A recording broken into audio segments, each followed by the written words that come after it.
back to Creative Compass, where we are navigating the journey back to our inner artist.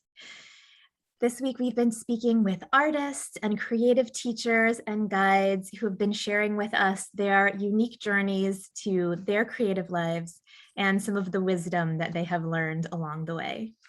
Today, we are speaking with Joyce Lely. Joyce is a spiritual empowerment guide and dream creator. She specializes in helping creative change makers and magical misfits to begin again, to make their mark, and to live their dreams. A shamanic-infused artist alchemist, using creative expression as medicine and weaving the magic of this into every part of life. She's also the mom of 2 highly creative teenagers, and her soulmate is always with her, supporting her backstage and from the wings on her wild wanderings. Welcome, Joyce. It's so nice to have you here today. Oh, thank you, Aimee, for inviting me. It's always a pleasure to share and to bring more creativity into the world. Yeah, because we all need it. And Joyce is joining us from New Zealand today. So it's nice to have her from the other side of the planet from where I am. Yeah. And so Joyce, every artist has their own unique story, their own journey to how they came to the creative life that they're living. And can you start off by sharing with us a little bit of your own journey to becoming an artist alchemist? Yes, so I've always been creative, and I think that is one of the things I believe, that we all are creative from when we are young. From our very beginning, we are all set out to be creative. And what happens is that a lot of us lose their creativity or lose their freedom in expressing their creativity along the way. So I've always been creative, and I've always loved creating and making things. Luckily, I had supportive parents that were also in certain ways creative, you know. But of course, I also grew up in this, like, creativity is lovely, dear, but as a hobby, you know, kind of way. And for me, that brought my life into, it's always been a sort of a dance. Like, I've been leaning more into my creativity, being pulled back into getting a normal job, you know, following the normal way, and then being not happy with that and not feeling satisfied and content, and then swaying back into my creativity, and then going back to a job for money, usually it is, you know. Mm-hmm. And everybody, of course, confirms, like, yes, of course, creativity never pays the bills. It's never a sustainable career. And then, so that's just been a regular pattern in my life. You could say up and down, or I like to call it like it's a dance. It's sort of a dance, a slalom. You know, you go this way, you go that way, and in the end, and I love that you talk about a compass, because that's how compasses work, right? You set course, and even if you're 1 degree off, you end up slightly off course, and then you have to readjust. And so that's a little bit like that. You go a little bit more into the creative side, and then maybe more into the what is expected by society kind of way. And then in the end, you go into a direction that you've set course into.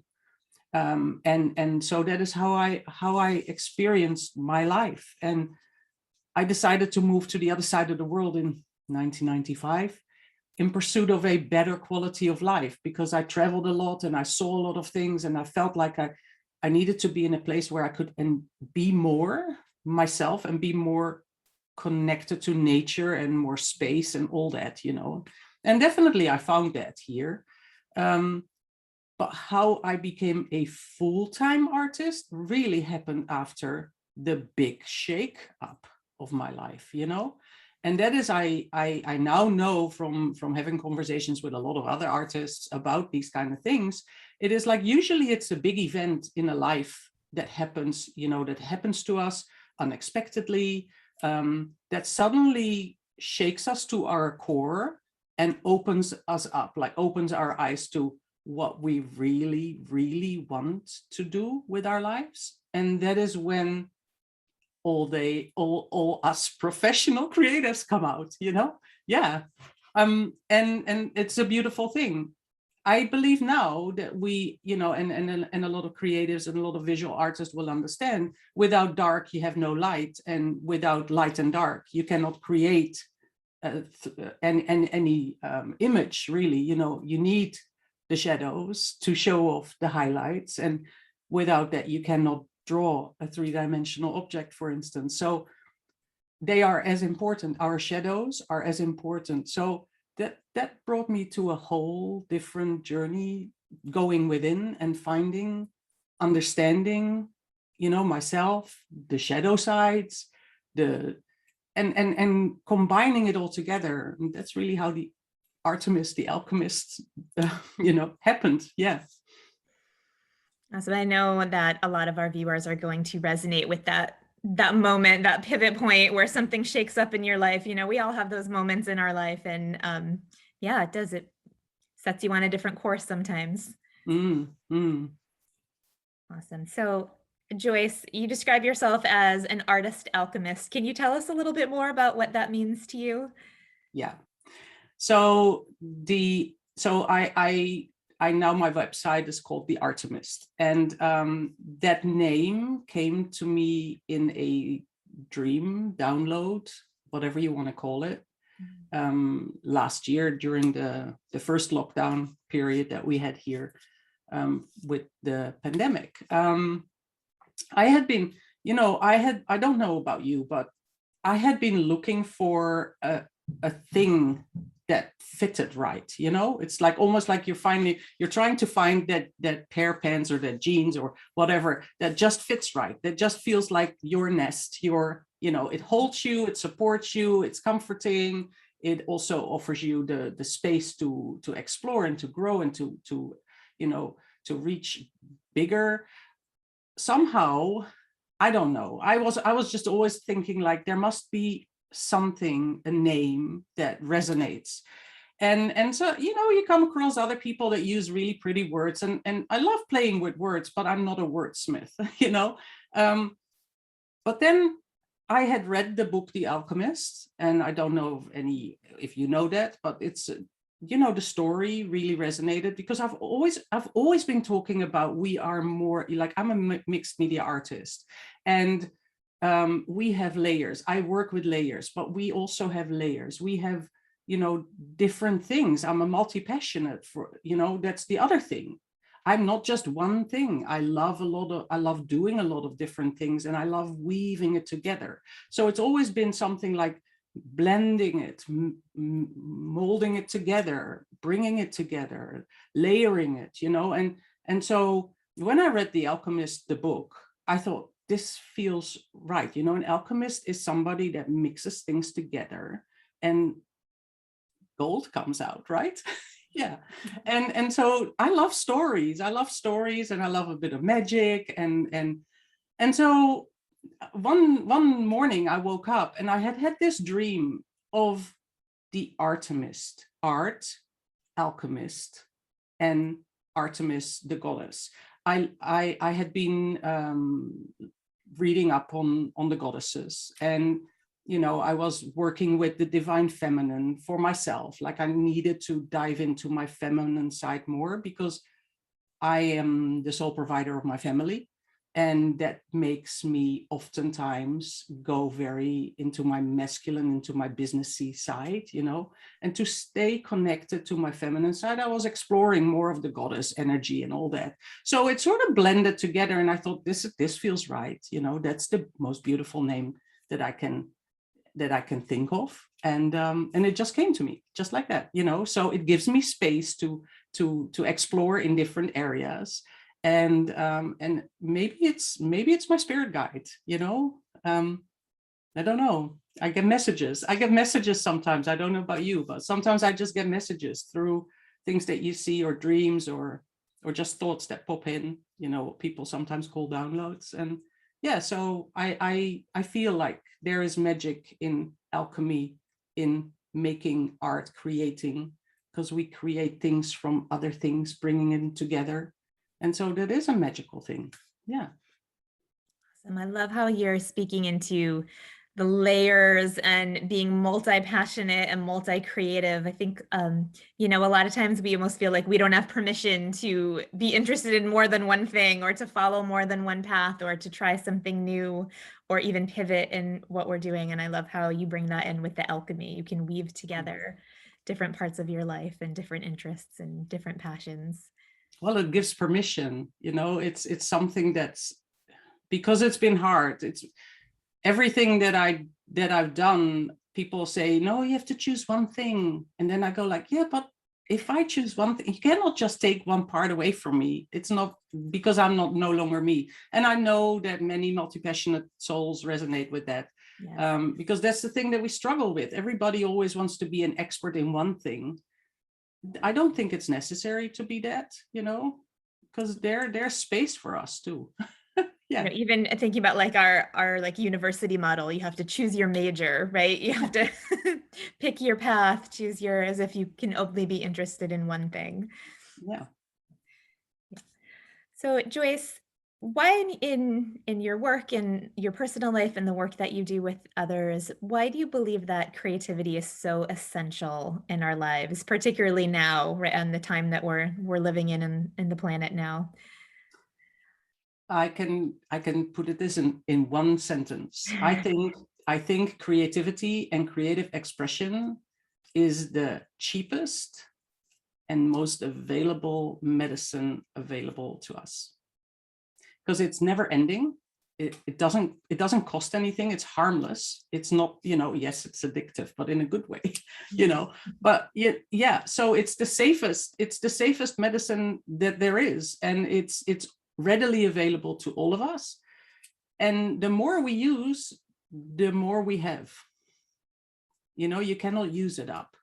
So easy, right? Everybody needs it. It also helps you express your emotions. You can, well, I mean, that's what the medicine does, right? It heals. It holds memories. It relaxes. For me, like when I create, it's a meditative process.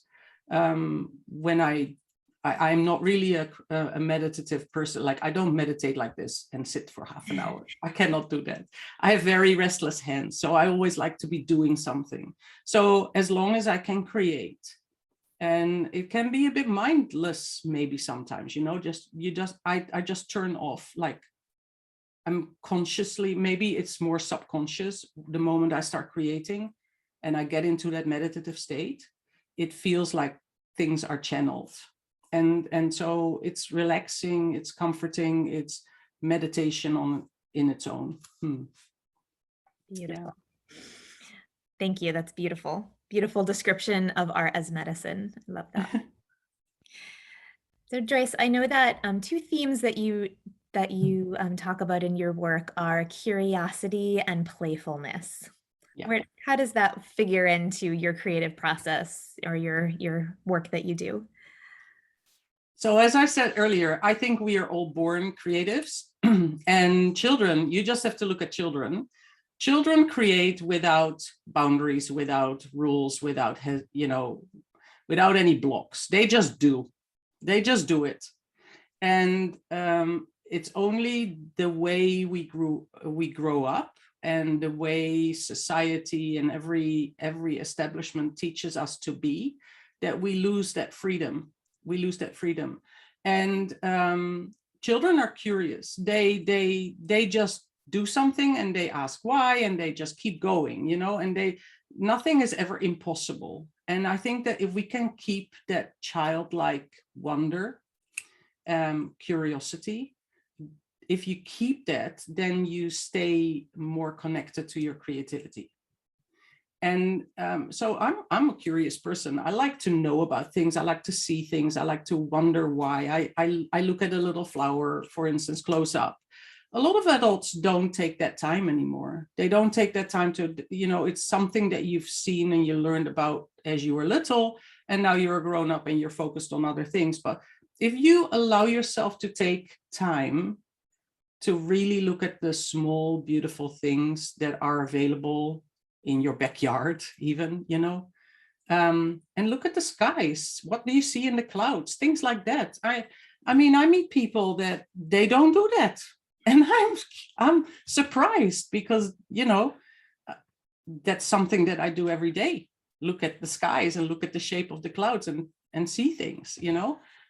So I think that if you can keep that curiosity, that childlike wonder alive, then you have a stronger connection with your creative practice, with your creativity at large. Yeah. Mm. And I'm And wondering, you want to surprise yourself. You want to surprise yourself every day. Yeah. for our viewers who maybe are listening to you and feel like maybe they have lost a little bit of that childlike wonder, do you have like a baby step or a tip that an adult could take to just move more back into that direction, that playfulness and curiosity? Yeah. Yeah. So if you have a child in your realm, in your surroundings, like it could be a child or a neighbor child or a grandchild or whatever, you know, just move down to their eye level, you know, really just go to their eye level and try to experience the world as they see it. And if you don't have that, then just imagine yourself being a child again, and maybe start in the morning. You start in the morning and you wake up, and then what would you do as a child? You know, or remember what you used to do as a child. And then just look and take time slow.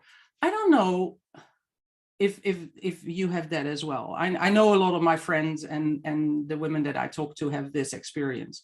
So as a child, when we had a week's holiday from school, for instance, it felt like forever. We could do so many things, you know. And now as an adult, when you have a week, it's like phew, gone, you know, time flies. And why is that? It's because we are not even allowing ourselves to enjoy each moment, to be present in the present moment. Yeah. So slow down, and just look. Take a plate, whatever you put on your plate in the morning, and start to study it. What does it look like? You know, what does it taste like? Even if you eat, slow down your sensual experiences. You know, when you look at something, try to see more than what you're looking at. When you taste something, when you eat something, try to really taste it. What do you taste? What is the texture? What is the flavor? What does it do to you? What does it make? Does it make you feel happy? Does, you know, just really slow down those experiences. Once you start doing that, you will be surprised that you suddenly go like, oh, look, when I eat this, this pops. Oh, that's so cool. And then, you know, experience that as the funny experience that it can be. Like, oh, look, when I bite on this, it makes a nice little pop. And then play with it, you know, play with it.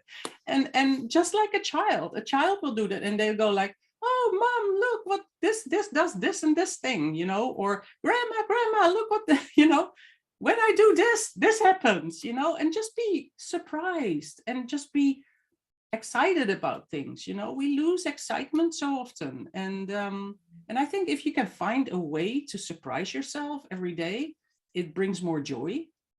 That's also healing, you know? Yeah. I love that. I can go on and on. I love that tip of slowing down. We so rarely give ourselves permission to slow down as adults. Yes. Yeah.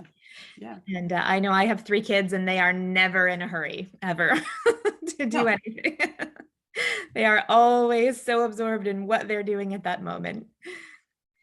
All right, Joyce, I know you have a practice you're going to lead us through. So why don't we transition into that? Cool. Okay, so you can grab anything. You can grab a journal. You can grab a sketchbook. For the ease of this, I've just put a page. I taped a page to my cardboard. It's just the back of a you know, a sketch pad. So if you ever want to do something like this, yeah, just never throw them away. And I will use just use a black pen because it shows up best. Yeah. So when I start creating from scratch, I'll give you a little bit of my process. Like for me, everything that I do is a little bit of a ritual. So as I said before, I calm down, take a moment, you know, to to really take a breath in and out, to just calm down, be in this present moment. Maybe you can take 3 deep breaths in and out. Usually I do 3. In through your nose and out through your mouth. And then one more.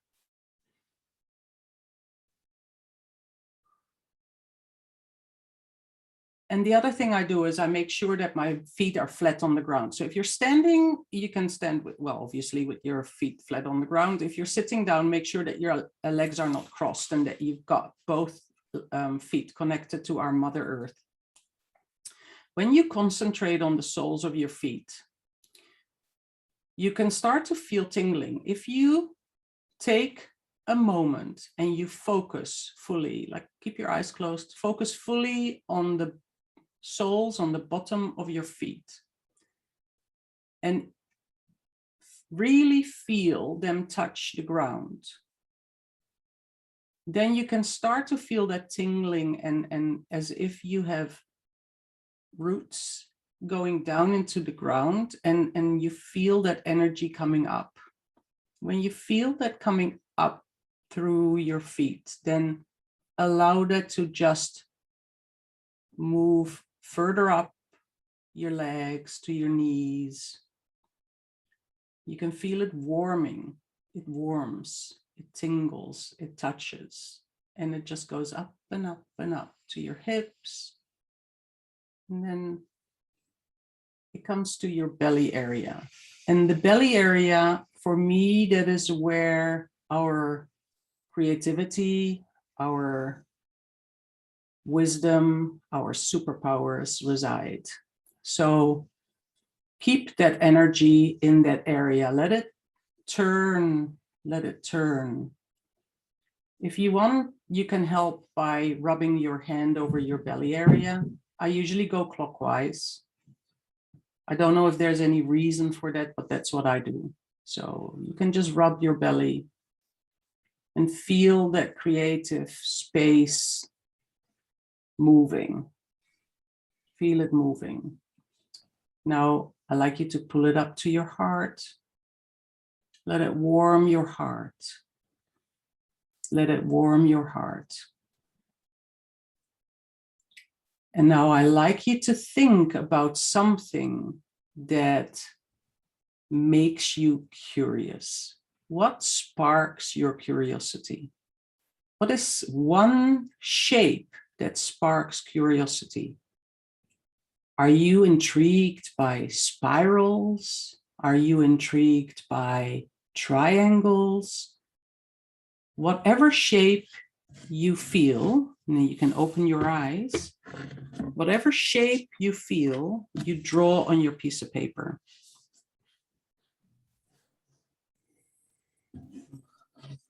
So you don't have to think about it, you just do. There's no right or wrong, you just draw that shape, just lines. You can go over them a couple of times if you feel like that.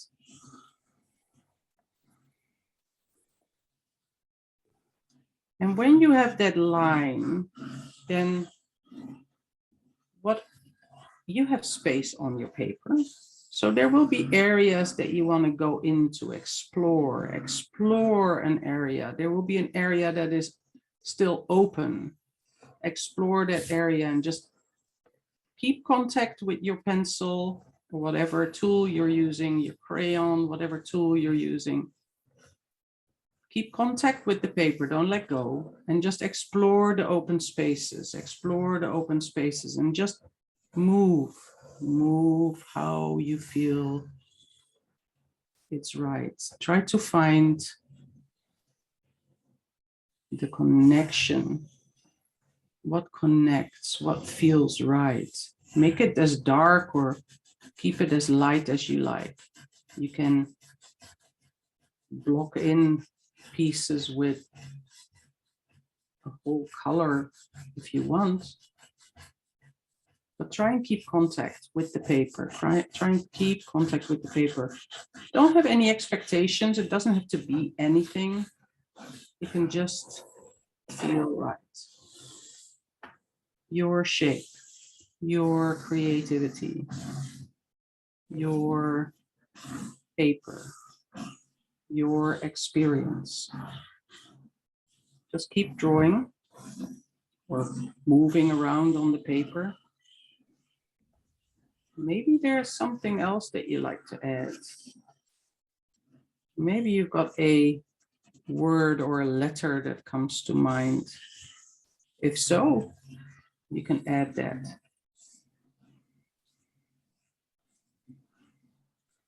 You don't have to explain anything to yourself. You just feel in that movement of your pencil on the paper, just what feels right. Just starting, just beginning.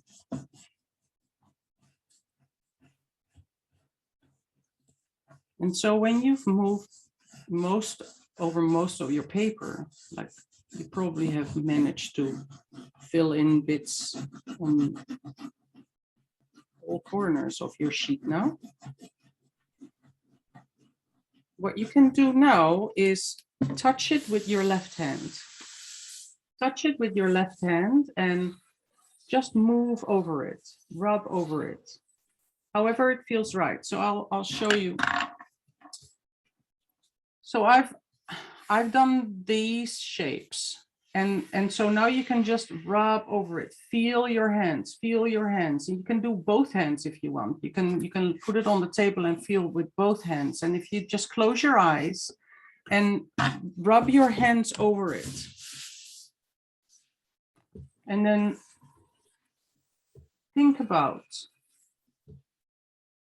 your creative expression. What color would you think of, would you give this? What color would you give your creative expression? Is there one color that comes to mind?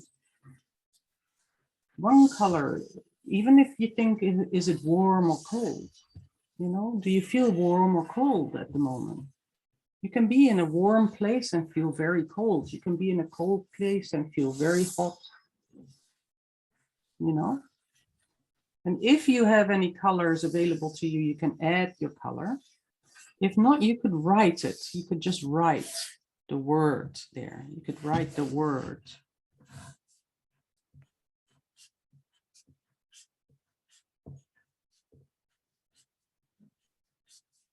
Whatever comes to you, that's the right thing, you know?